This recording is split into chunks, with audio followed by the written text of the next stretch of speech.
I'm very excited today. We started Be Great Fest last year in September, and I had no idea it would grow to something like this.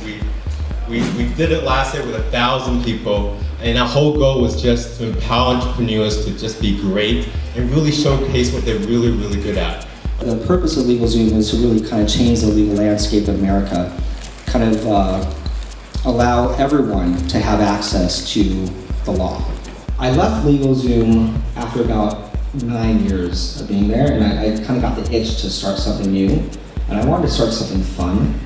I thought, okay, what a fun business Shoe Dazzle would be, right? It's sexy women's shoes. I mean, it's kind of a lot more fun. He always had an eye, whether it be for art, whether it be for fashion. He always knows when I'm wearing something, and he's like, oh, that's really nice. I can tell, you probably got it at a nice store. Like, he just knows. He's really good at that, and I think that really translated into Shoe Dazzle because he knew what shoe would work and what wouldn't. Mira definitely was the inspiration behind it because I would watch her buy shoes constantly,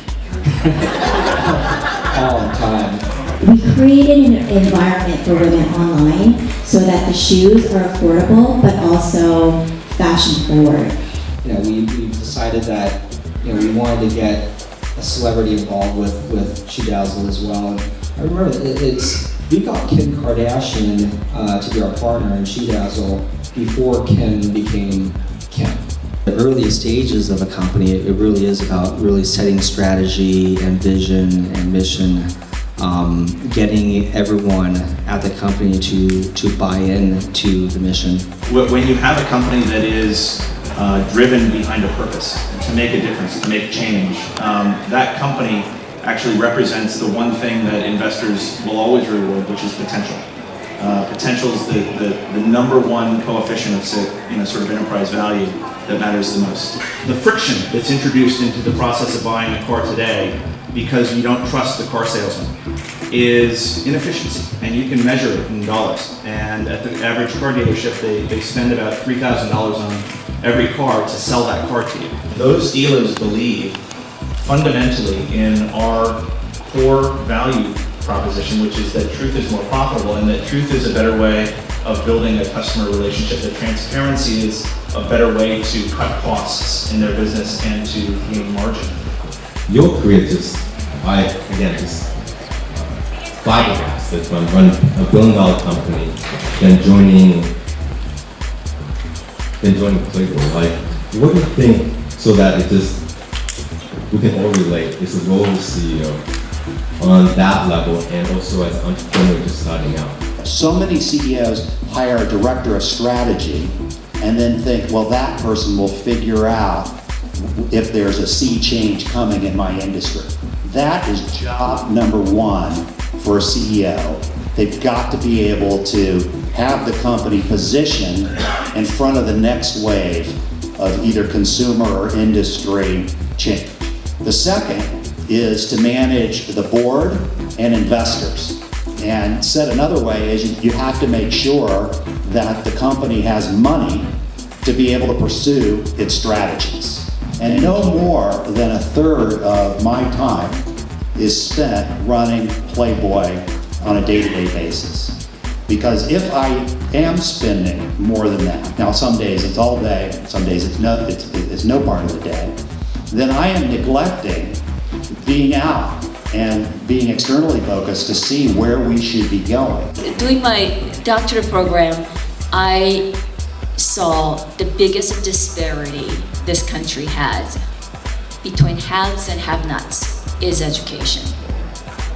It's not socioeconomical challenge, it's not a racial challenge anymore, it is educational challenge.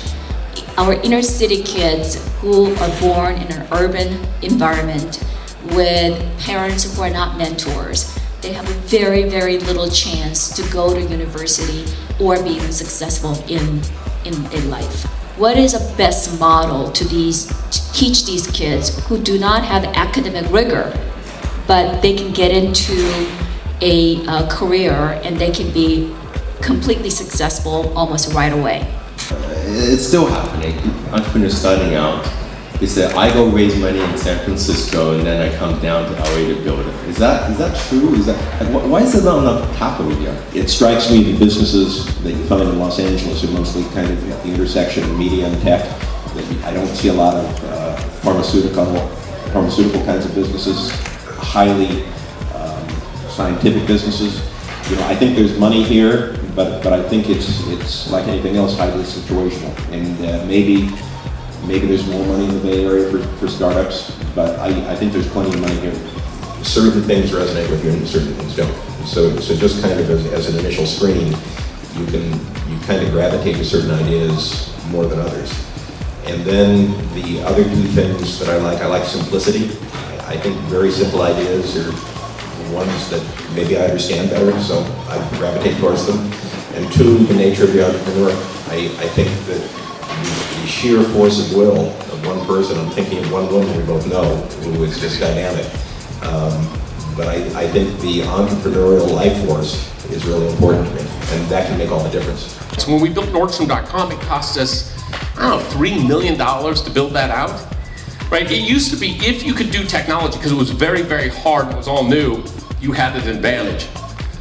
But today, and if you remember, there's a lot of software companies that I remember, it took them $3 million in 3 years to get to beta.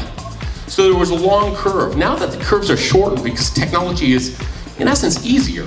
Capital, it doesn't take 3 million, it takes 100,000 to get a business going, 20,000 to get a business going. So the velocity at the front, starting, becomes very easy. If you're lighting up a store online today, or a business online today, or any business, technology or other, if you go commodity and you come out and you start talking about feature, price, function, you have to.